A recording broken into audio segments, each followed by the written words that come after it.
그렇다면 이번에는 반드시 해야 할 것들에 대해서 알아보도록 하겠습니다.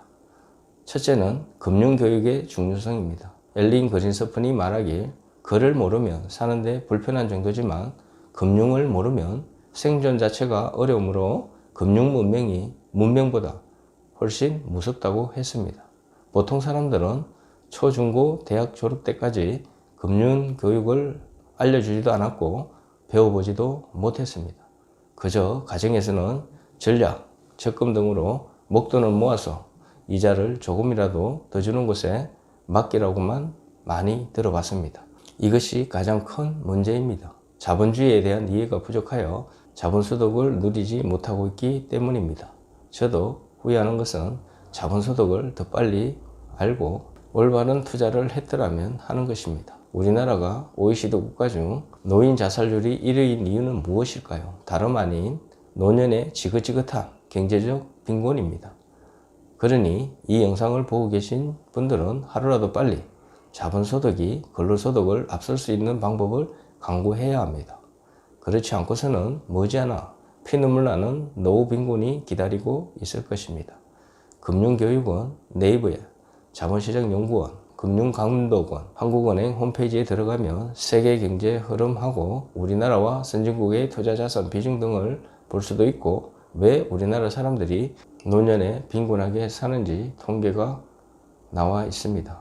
언제까지 내가 일할 생각만 하지 말고 돈이 제대로 일할 수 있는 시스템을 만들고 준비해야 합니다. 제대로 된 금융지식, 글로벌한 금융시야, 건전한 투자가 그래서 필요한 것입니다.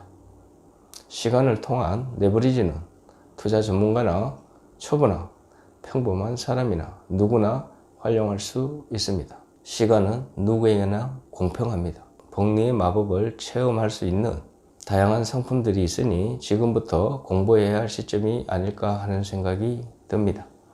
둘째는 살고 있는 집 줄이기입니다. 지금 살고 있는 집 평수를 줄이거나 좀 더 집값이 저렴한 동네로 이사를 가는 것입니다.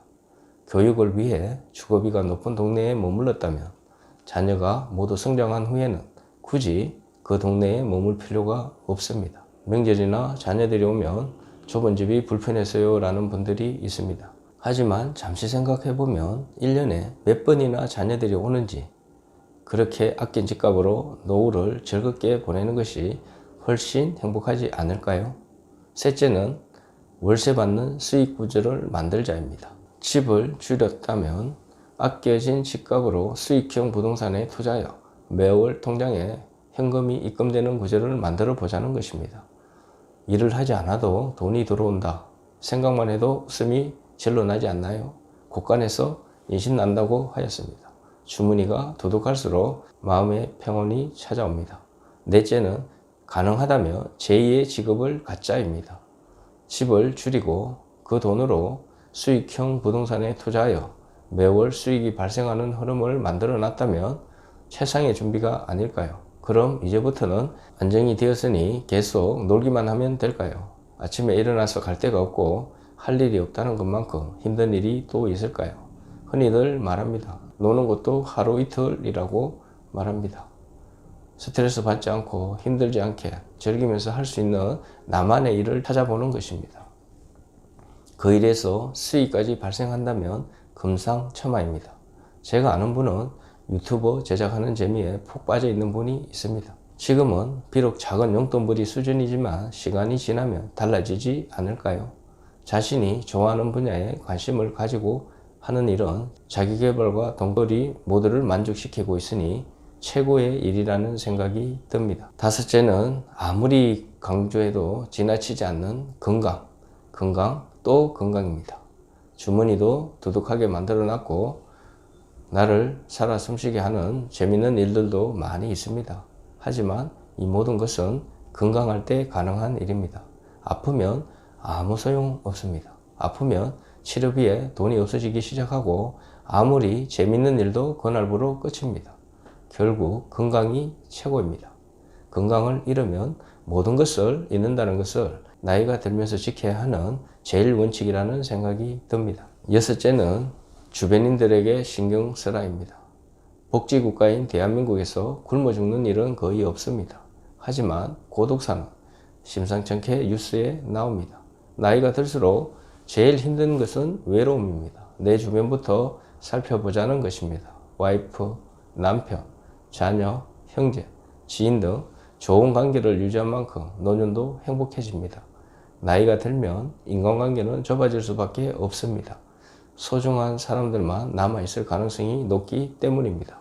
지금부터라도 비즈니스 환경이 아닌 고향 친구라든지 좋은 친구 두세 명은 반드시 둬야 한다고 생각합니다. 쓸쓸하고 외롭거나 스트레스 쌓일 때 내 마음을 털어놓을 수 있는 친구가 필요합니다. 사랑과 우정은 오래될수록 깊어진다고 생각합니다. 추억을 얘기할 수 있고 즐거움을 공유할 수 있는 그런 친구가 있다면 더욱더 즐거운 삶이 되지 않을까요? 무엇을 해도 외롭지 않게 동행할 수 있는 그런 사람을 곁에 두는 것이 필요해 보입니다. 나이가 들수록 비참하게 살지 않으려면 적어도 이것만은 준비해 보자는 것입니다. 이 정도 준비로도 충분히 멋진 인생을 살아갈 수 있을 것이라 확신합니다. 지금까지 노후에 비참해지지 않으려면 준비해야 할 일들과 하지 말아야 할 일들에 대해 알아보았지만 살다 보면 준비라는 것이 쉽지 않습니다. 그렇기에 급하지 않지만 반드시 해야 할 일이라는 것입니다. 분명 준비한 자와 그렇지 않은 자는 삶의 만족도가 달라질 것입니다. 각자의 상황에 따라 중요도도 다르고 더 준비할 것이 많을 수도 있습니다.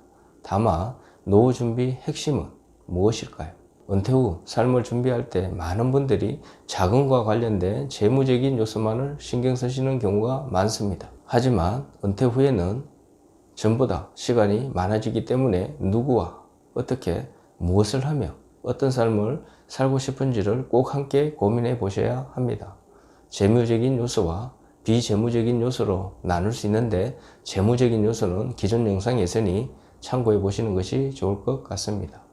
비재무적인 요소는 다양한 삶을 접해보는 것이 가장 좋은 방법입니다.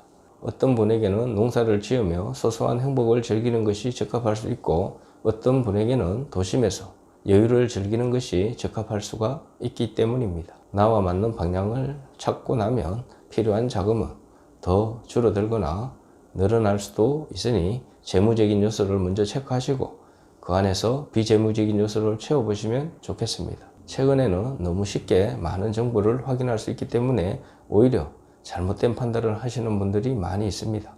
따라서 은퇴 후 삶을 준비하기 위한 정보를 파악하실 때는 반드시 실제 후기 또는 명확한 단점을 같이 파악하시는 것이 좋습니다. 노후를 위한 준비를 시작하려 할 때는 은퇴 선배님들과 소통을 하면서 현실적인 조언과 노하우를 확인해 보고 나에게 맞는 방향을 찾는 것이 무엇보다 중요하다고 할 수 있으며 카페나 동호회 등을 통해 이미 은퇴를 하신 분들과 소통을 해봄으로써 자신에게 맞는 준비를 해볼 수도 있습니다. 끝으로 늦은 것은 없습니다. 남아있는 생에 가장 젊은 날이 오늘이므로 하느냐 하지 않느냐의 문제입니다. 아는 것과 모르는 것은 천양지 차이입니다. 모르면 준비하고 싶어도 할 수가 없습니다. 그래도 알고 있다면 언젠가는 심각성을 인지하고 실천할 확률이 생기는 것입니다. 지금까지 살아온 소중한 날들이 귀한 자산이 될 수 있음을 확신합니다. 인생 후반전이 더욱더 기대되고 행복한 삶이 되기를 소망해 봅니다. 영상 시청해 주셔서 감사합니다. 행복하세요.